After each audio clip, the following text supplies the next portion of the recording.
Selamat pagi semuanya. Hari ini kita akan melanjutkan pembelajaran kita dengan membahas tentang topik rangka batang. Bagaimana kita mencari gaya-gaya dalam pada rangka batang. Tentunya ini saya percaya tidak asing lagi buat kalian. Di kelas sebelumnya harusnya sudah dibahas juga tentang analisis rangka batang, bagaimana mendapatkan gaya-gaya dalamnya. Namun ini kita bahas kembali untuk semakin memantapkan sebelum kita nanti menganalisa rangka batang yang statis tak tentu. Diskusinya masih sama, statis tertentu rangka batangnya. Topik yang akan kita bahas adalah seperti begini. Namun sebelum ini saya baru ingat menyampaikan kenapa slide-slide saya semuanya dalam bahasa Inggris, dan di sini ada tulisan University of Minnesota Duluth. Sedikit mungkin ada yang bertanya-tanya selama ini, baru keingat saya menjelaskannya.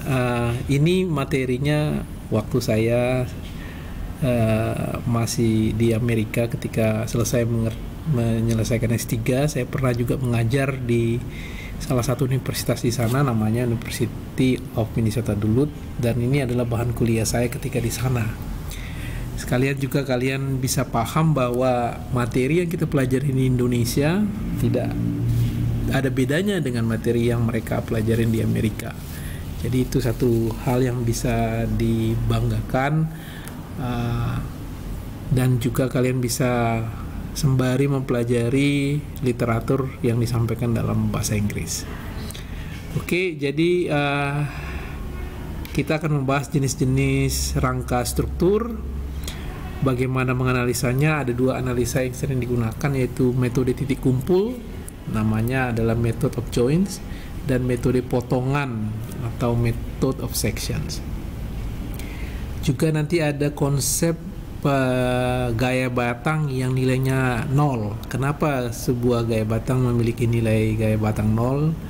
Dan juga nanti kita mendiskusikan tentang stabilitas dan derajat ketidaktentuan suatu struktur. Kita mulai dari pengertian atau terminologi dari truss atau rangka batang. Rangka batang itu hampir banyak ditemui di jembatan, di atap-atap rumah, dan itu sebenarnya secara struktur adalah struktur yang paling sederhana karena hanya terdiri dari batang yang mengalami tarik dan yang mengalami tekan. Jadi contohnya misalnya satu titik kumpul gabungan dari beberapa batang-batang, ya, baik yang digabungkan dengan baut ataupun dengan menggunakan sambungan las. Batang-batang ini sebenarnya terdiri dari batang tarik yang sebagian bawah, batang tekan, batang tarik. Walaupun dia disambungkan dengan menggunakan sambungan yang berbeda, menggunakan baut atau menggunakan las. Satu hal yang perlu dipahami adalah bahwa kalau kita ambil titik tengah dari setiap elemen, itu akan bertemu di satu titik. Ya, inilah yang namanya kita modelkan sebagai titik kumpul. Jadi titik tengah masing-masing elemen itu akan bertemu di satu titik.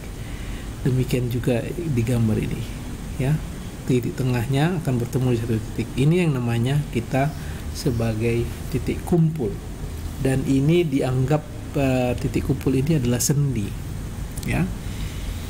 Terminologi yang lain, ada sebuah rangka itu biasanya yang di bagian bawah itu disebutkan bottom atau lower chord atau batang sebelah bawah.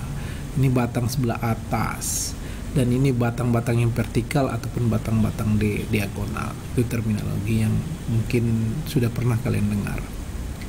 Nah, kalau kita lihat sebuah rangka batang yang menjembatani suatu tempat, misalnya seperti gambar ini, dan ketika ada kereta api melintas di rangka batang ini atau beban lain, maka rangka batang ini akan berdeformasi. Ketika dia berdeformasi dan mengalami lendutan akibat momen seperti terlihat di sini, bagian bawah itu akan tertarik. dan bagian atas akan tertekan. Jadi kemungkinan besar bahwa bagian atas ini akan mengalami tekan, dan ini disebutkan batang tekan. Bagian bawah itu akan mengalami tarik. Nah, yang vertikal dan diagonal itu bergantian, kadang tekan atau tarik, tergantung posisinya di mana di dalam rangka batang itu. Seperti contohnya rangka batang yang ini, kalau ada pembebanan dari atas, maka yang diagonal ini akan mengalami tarik. Tapi kalau susunannya seperti begini, ya rangka batangnya susunan diagonal seperti begini, ketika ada gaya dari atas, maka ini menjadi batang-batang tekan. Jadi yang vertikal sama diagonal itu tergantung posisi dan konfigurasi strukturnya, kadang dia tarik, kadang dia batang tekan. Kalau kalian perhatikan gambar di layar ini, baik sebelah kiri ataupun sebelah kanan, dan di berbagai jenis rangka batang, itu konfigurasinya selalu segitiga. Seperti kalian perhatikan di sini, ya, atau yang ini, itu selalu segitiga. Kenapa demikian? Karena segitiga adalah struktur yang paling stabil. Ya, dia kalau dibandingkan dengan yang persegi itu lebih rentan berdeformasi kalau dia berbentuk persegi. Kalau segitiga dia lebih stabil. Itu makanya rangka batang itu konfigurasinya terbuat dari rangkaian bangun-bangun yang berbentuk segitiga. Jadi kalau misalkan yang tadinya ini persegi dikasih beban akan berdeformasi, tentunya dengan ditambah satu elemen diagonal seperti begini, membelah yang persegi menjadi dua segitiga, itu akan lebih stabil. Ya, itu makanya kita banyak melihat rangka batang itu selalu bentuknya segitiga. Jadi susunan segitiga-segitiga tersebutlah yang membentuk rangka batang selanjutnya dan bisa dikembangkan sesuai dengan pola-pola dan bentuk yang diinginkan. Nah, berdasarkan pola-polanya itu, rangka batang itu dipisahkan ada 3 jenis. Ada namanya rangka batang yang sederhana. Rangka batang sederhana itu maksudnya ketika bentuk-bentuk segitiga tersebut disusun, dibentuk menjadi sebuah struktur. Dari satu segitiga muncul segitiga yang lain membentuk satu rangka. Seperti terlihat di contoh di gambar ini, segitiga ini terus kemudian disusun segitiga yang lain, kemudian disusun segitiga yang lain menjadi sebuah rangka. Demikian juga buat gambar di sini, segitiga yang satu membentuk segitiga yang lain. Itu proses pembentukan strukturnya. Kalau strukturnya seperti itu namanya rangka batang sederhana. Ada juga rangka batang yang namanya gabungan, compound. Itu gabungan dari dua rangka batang sederhana yang dihubungkan dengan pin.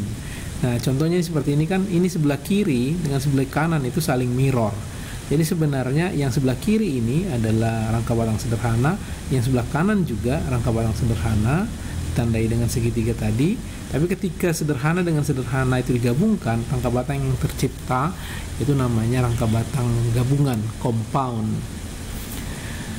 Kemudian contoh yang lain seperti ini di segitiga rangka batang sederhana digabungkan, di sini menggunakan pin dan di sini ditambahkan satu batang untuk menyatukannya, itu juga disebut rangka batang